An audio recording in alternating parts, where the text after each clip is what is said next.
In more ways than one, your pet is like your toddler. They require your care, attention, and need you to be able to make decisions for them.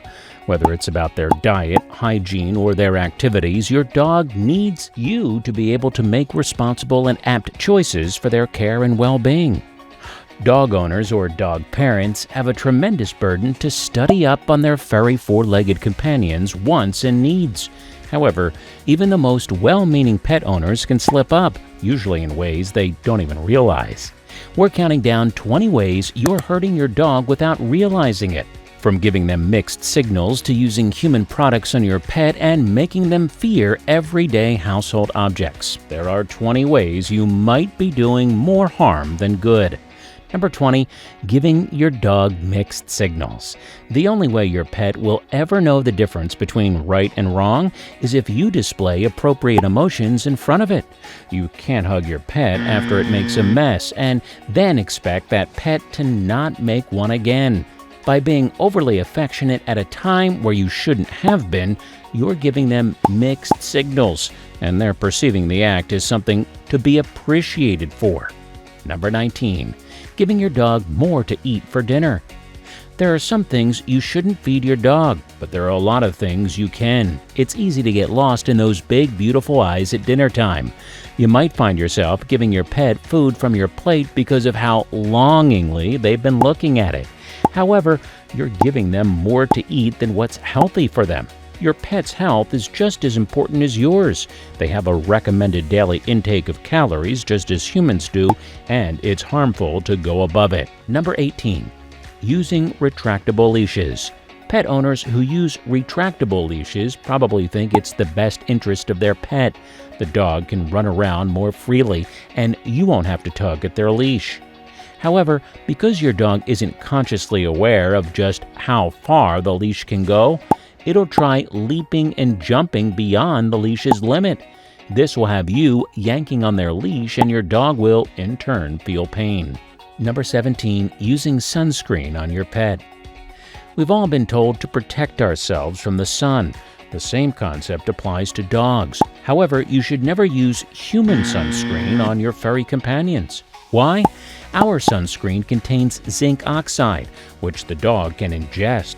Zinc oxide is a toxin that can lead to bloody vomiting and bloody diarrhea. Only use products that have been specifically curated for your pet. Number 16. Dressing them up. How comfortable does that little tutu look, really? Sure, it looks adorable and you can't wait for your Yorkie to wear it, but would your pet be comfortable in it? Odds are they probably won't be.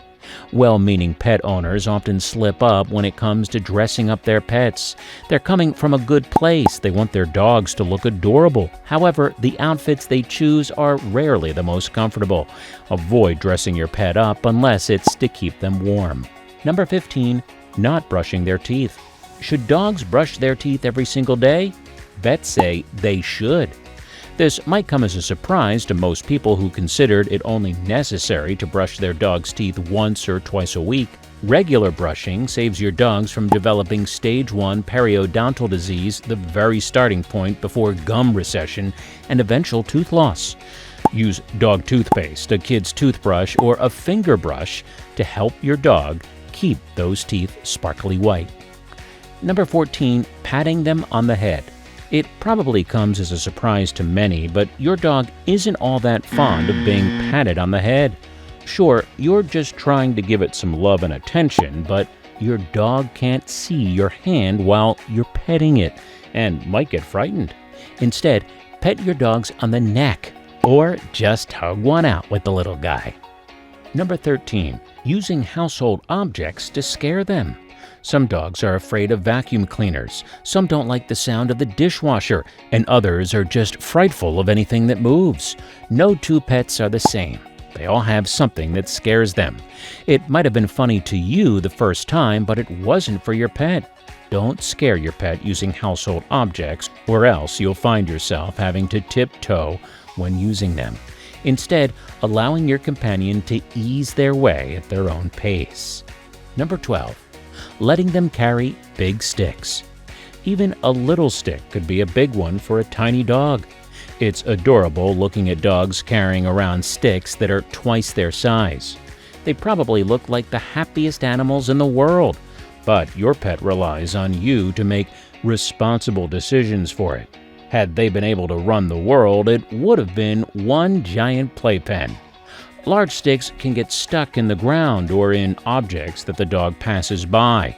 The dog might struggle to get the stick out and hurt themselves in the process.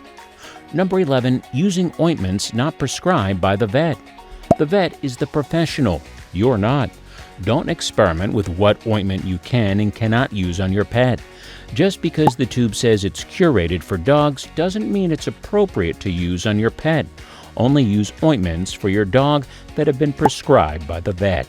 Number 10, using strong fragrances. Your dog has a heightened sense of smell, 10,000 times at that. You might be using fragrances on your pet after its walk to get rid of that reeking smell. Using a fragrance is actually the lazy way to do it, and the most harmful one too. Strong fragrances irritate a dog's nostrils and often inflame them. This can lead to breathing issues if not identified on time. Number 9, giving them separation anxiety. You love your pet, and it knows that. It probably breaks your heart every day, having to leave your dog in the apartment by itself while you're at work. When you hug your pet before you go, you might hug it a little tightly and visibly look upset. What you're doing is reinforcing the concept that you leaving is a bad thing, ultimately causing your dog separation anxiety. Number 8, letting them into the bathroom. What's the worst that could happen if you forget to close the bathroom door all the way through? A lot. Larger dogs can reach into the toilet bowl and swallow dirty water. This can lead to a multitude of illnesses. Number 7, not having them buckled up. You might think it's unfair to force your pet to sit still in the back seat by buckling them up. However, you're doing this for their safety. If you leave them unbuckled, they're increasing their risk of hurting themselves in case of unforeseen breaks and accidents. The buckle stabilizes them and protects them even if they look unhappy with it. Number 6, punishing fearful behavior. So, your dog's afraid of getting its nails trimmed? Which dog isn't? Expecting your pet to power through situations where they're obviously scared isn't fair to them. It's also unfair to punish them for being apprehensive of situations where they feel threatened. You're only reinforcing that fear, and now your pet will feel even more anxious because they'll be scared you'll punish them for their fear. Number 5, allowing everyone to hug them. Just because your pet doesn't growl and bark doesn't mean that they're friendly and open to affection from strangers. Pets have distinct personalities. It's unfair to expect two dogs to be the same. One might love hugs, and one might tense up during them. Number 4, ignoring your pet. You might think it's only right to ignore your pet after it's made a mistake to reinforce the idea that what they did was wrong. But there are several better ways to go about it. Ignoring your pet isolates them. Instead, give them a stern look and speak in a slightly louder volume. They're pets. They don't do things out of malice and shouldn't be treated harshly. Number 3, tying them with a chain. Your dog wasn't meant to live its life being chained up to a fence. It's inhumane to restrict your pet from running around and exploring. Natural dog things to do. If you're chaining them for their own safety, that's warranted. But don't make your pet spend evening playtime being tied up to a tree. Number 2, taking a hand at dog grooming. Besides the basics, don't act out of your expertise by trimming your dog's nails or cutting its hair unless you absolutely know what you're doing. Dog grooming is a professional's job. Let's keep it that way. Number 1, being too lenient. You're the pet parent, and it's your responsibility to establish the rules and then reinforce them. The rules, understandably, shouldn't be unreasonable. Once you've made a decision for your dog's betterment, stick to it. Being overly lenient with your dog results in unruly behavior. Instead of figuring out what to do then, take necessary steps today.